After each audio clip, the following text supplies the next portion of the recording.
नमस्कार, चढ़ती कला टाइम टीवी देख रहे हैं सभी दर्शकों का स्वागत है हरियाणा न्यूज में। मैं हूं नीलकमल। तो आइए बुलेटिन में शुरुआत में सबसे पहले नजर डालते हैं हेडलाइंस पर।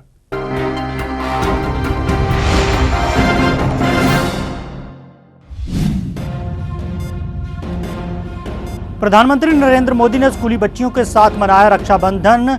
देशवासियों को रक्षाबंधन की दी बधाई। कहा, यह पावन पर्व हमारी संस्कृति का पवित्र प्रतिबिंब। राष्ट्रपति द्रौपदी मुर्मू ने भी देशवासियों को दी रक्षाबंधन की बधाई। कहा, इस शुभ अवसर पर हम देश में महिलाओं के लिए अधिक सुरक्षित और सम्मानपूर्वक वातावरण बनाने का संकल्प लें।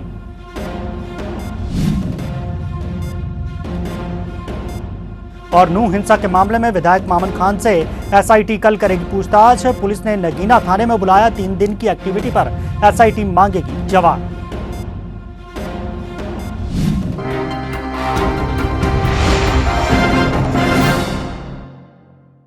तो अब समाचार विस्तार पर। भाई बहन का पवित्र त्योहार रक्षाबंधन पूरे देश में मनाया जा रहा है। नई दिल्ली में अपने आवास पर प्रधानमंत्री नरेंद्र मोदी ने स्कूली बच्चियों के साथ रक्षाबंधन मनाया। पीएम मोदी हर साल स्कूली बच्चियों के साथ राखी बंधवाकर रक्षाबंधन का त्योहार मनाते हैं। इससे पहले पीएम ने ट्वीट करके देशवासियों को रक्षाबंधन की बधाई दी। उन्होंने एक्स पर कहा कि मेरे सभी परिजनों को रक्षाबंधन की हार्दिक शुभकामनाएं। बहन और भाई के बीच अटूट विश्वास और अगाध प्रेम को समर्पित रक्षाबंधन का यह पावन पर्व हमारी संस्कृति का पवित्र प्रतिबिंब है। मेरी कामना है कि यह पर्व हर किसी के जीवन में स्नेह, सद्भाव और सौहार्द की भावना को और भी प्रगाढ़ करे।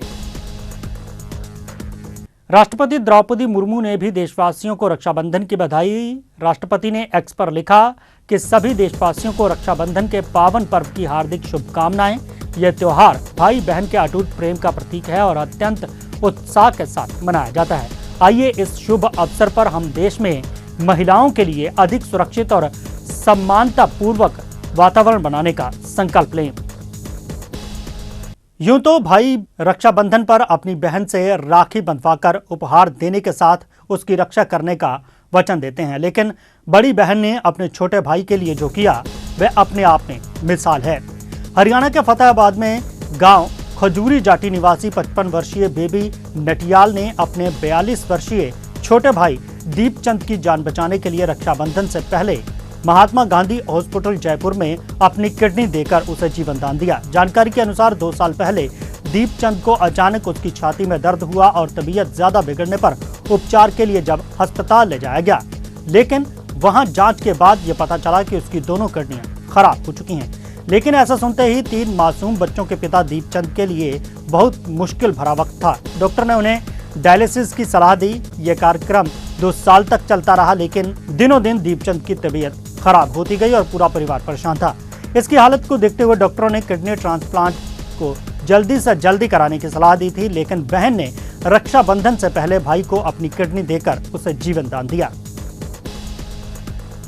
हांसी के गांव डिडेरी में अपने शहीद भाई की प्रतिमा पर राखी बांधी तो बहनों की आंखों से आंसू छलक आए। बहनों ने अपने भाई की प्रतिमा के समक्ष खड़े होकर भगवान से प्रार्थना करते हुए कहा कि हमें एक बार फिर निशांत जैसा भाई देना।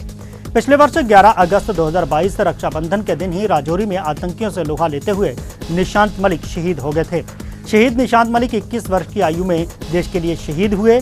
निशांत तीनों बहनों का एकलौता छोटा भाई था। राजौरी में निशांत मलिक ने 40 के करीब आतंकियों को मौत के घाट उतारा था। नूंह के फिरोजपुर झिरका विधानसभा क्षेत्र से विधायक मामन खान की संलिप्तता 31 जुलाई को हुई हिंसा में पाई जाने की जांच चल रही है। इसी के तहत 5 दिन पहले नूंह पुलिस ने व्यक्तिगत व्हाट्सएप नंबर पर मामन खान को नोटिस भेजा था। मामन ने घर पर ही भी जांच में शामिल होने का नोटिस भिजवाया गया था। हालांकि मामन खान ने नोटिस मिलने से ही मना कर दिया है। पिछले 30 अगस्त को जांच में शामिल होने को कहा गया था, लेकिन अब 31 अगस्त को नगीना थाने में सुबह 11 बजे उन्हें पूछताछ के लिए बुलाया गया है। पुलिस अधीक्षक नरेंद्र बजारनिया ने कहा है कि विधायक से पूछताछ के दौरान एसआईटी के सदस्य डीएसपी सतीश वत्स भी मौजूद रहेंगे। इंटरनेशनल रेसलर रौनक गुलिया और उसके पति अंकित गुलिया के खिलाफ दिल्ली की तिहाड़ जेल के जेलर दीपक शर्मा ने ठगी का केस दर्ज करवाया हुआ है। इससे परेशान होकर रौनक गुलिया ने हिसार में अपने घर पर मंगलवार शाम को सुसाइड करने की कोशिश की। उन्होंने अपने हाथ की नस काट ली। नस काटने से पहले उन्होंने अपने इंस्टाग्राम अकाउंट पर वीडियो शेयर की जिससे उसने खुद को बेकसूर बताया। हालांकि उसकी वीडियो उसके कोच ने देख ली। उसके बाद उसे निजी अस्पताल में भर्ती करवाया गया। दूसरी ओर हिसार पुलिस ने रौनक के बयान दर्ज करके अपनी जांच शुरू कर दी है।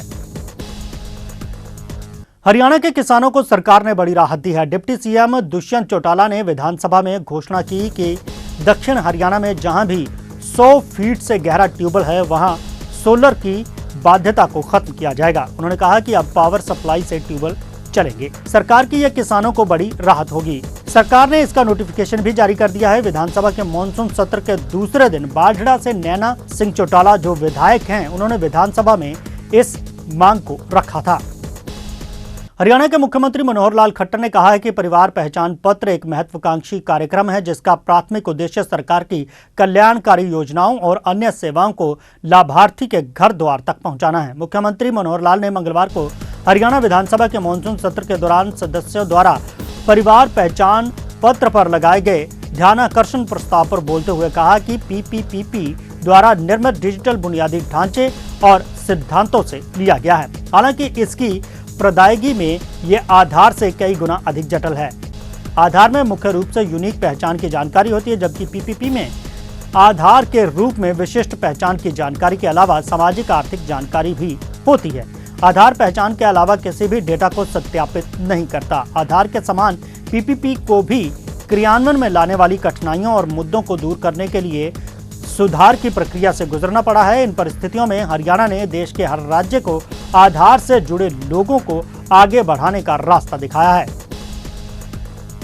परिवार पहचान पत्र एक महत्वाकांक्षी कार्यक्रम है जिसका प्रारंभिक उद्देश्य सरकार की कल्याणकारी योजनाएं और अन्य सेवाओं के लाभार्थी के द्वार पर पहुंचाना है।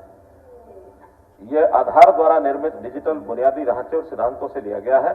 हालांकि इसकी प्रदायगी में यह आधार से कई गुना अधिक जटिल है। आधार में मुख्य रूप से यूनिक पहचान की जानकारी होती है, जबकि पीपीपी में आधार के रूप में विशिष्ट पहचान की जानकारी के अलावा सामाजिक आर्थिक जानकारी भी होती है। आधार पहचान के अलावा किसी भी डेटा को सत्यापित नहीं करता है। उदाहरण के तौर पर आधार में जन्म तिथि सत्यापित नहीं होती। दूसरी ओर पीपीपी में उपलब्ध प्रत्येक जानकारी फील्ड को विशिष्ट प्रक्रियाओं के माध्यम से सत्यापित किया जाता है। ये पीपीपी को लाभार्थियों की सक्रिय रूप से पहचान करने में सक्षम बनाता है, जबकि आधार लाभार्थियों की पहचान करने में सक्षम नहीं है, बल्कि दोहराव को ही समाप्त कर सकता है। आधार को बड़े पैमाने पर तैयार करने और योजनाओं के साथ एकीकरण करने में 6 साल से अधिक के समय लगा, जबकि पीपीपी बीच में कोरोना वायरस महामारी के बावजूद 2 साल में तैयार कर लिया गया। आधार के समान पीपीपी को भी कार्यान्वयन में आने वाली कठिनाइयों और मुद्दों को दूर करने के लिए सुधार की प्रक्रिया से गुजरना पड़ा है। इन परिस्थितियों में हरियाणा ने देश के हर राज्य को आधार लाभों को आगे बढ़ाने का रास्ता दिखाया है।